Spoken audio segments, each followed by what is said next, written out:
All right, we are live here from the KFVS Digital News Desk. We've got Sydney Waters with us today. She's the Regional Director with the Better Business Bureau. How are you doing today, Sydney? I'm great. Thank you so much for having me. Absolutely. Glad to have you here. And certainly glad to be getting a look at, a topic that's caused a lot of buzz in that it's about AI. And then, of course, what AI can do, how it's hard to tell the difference between reality and fiction a lot of times with AI. And so certainly the fraudsters, scammers are going to be looking into how they could apply that to their own, to do what they do, best, if you want to put it that way. But yeah, what do we see there? What are fraudsters and scammers up to with AI? Yeah, so generally, what I kind of wanted to talk about today was how fraudsters and scammers are using AI to better their phishing techniques. And really, Clayton, one of the interesting things about AI is you can use it as such a wonderful tool to generate code and video and audio and text, but you can also use it to generate very compelling phishing messages that can trick consumers into a very comfortable state to reveal personal information. So that's what I'd really wanted to talk to you about a little bit today. Oh yeah, for sure. And it's one of those things. The voices have gotten so natural sounding when it comes to AI, when it comes to these phone calls that they can make. As we get into that, I think that pretty much as then is where we would hop in with some of those. That information that the BBB does best when it comes to tips and tricks, as far well, maybe not tricks, but I guess that's the other guys, the fraudsters. But as far as keeping safe, where do you start? What's important to remember when keeping safe with potential for AI generated fraud? Right.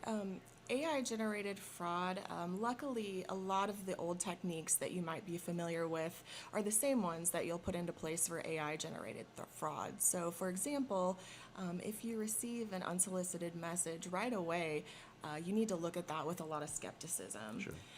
And then next, I would definitely go to being very, very particular about the wording of that message. So things like grammatical errors or content seeming somewhat off, that is a major red flag for a phishing message. For sure, for sure.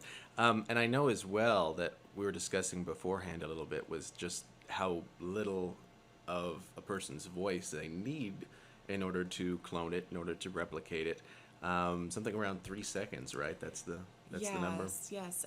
McAfee actually just did a research study, and Fishers only need 3 seconds of an audio voice to create a message asking for money from loved ones, a voicemail. So really my suggestion for that would be to hang up, call your loved one directly, and make sure that's a credible source. Absolutely, absolutely. Let's see. And of course, one of the major things that just goes for all of these sorts of just the being secure, being safe, is that to really be hesitant to click on links, download things, that sort of thing, right? That applies here too. Definitely. Any links, phone numbers you get in that email body, attachments, those are all definitely things that you want to check and double check. So you want to do a separate search and make sure that URL matches up. You want to make sure any links or attachments are available on that home web page as well. And then don't be afraid to just pick up the phone and make a phone call off that phone number you see on the external search that you've done. All right, absolutely, absolutely. Anything else that folks need to be aware of? Any other tips and tricks to be sure they stay safe in the AI age? Yeah, I would definitely, the biggest thing is just trust your intuition. Our 2022 Scam Tracker report showed that 3/4 of people who did not lose money in a scam, they had a feeling something was off. So get a second opinion, ask a friend, a loved one, or go to bbb.org and look at the scams in your area and see if that's similar to what you're experiencing. Sure. And if you do fall victim to a scam, we highly encourage you to report that scam on our Scam Tracker tool, and that will help you and other consumers in the area. All right, great stuff. Sydney Waters with the Better Business Bureau Regional Director. Thank you so much for being here Thank today, you. Sydney. It was Appreciate great. it. All right, to our audience, thank you all for tuning in, being here with us. We appreciate you all spending the time here on the KFES digital channel. Hope that you will join us again here. As always, you can check out our shows over Heartland News and Heartland News Now coming up at 4 o'clock. Stick around.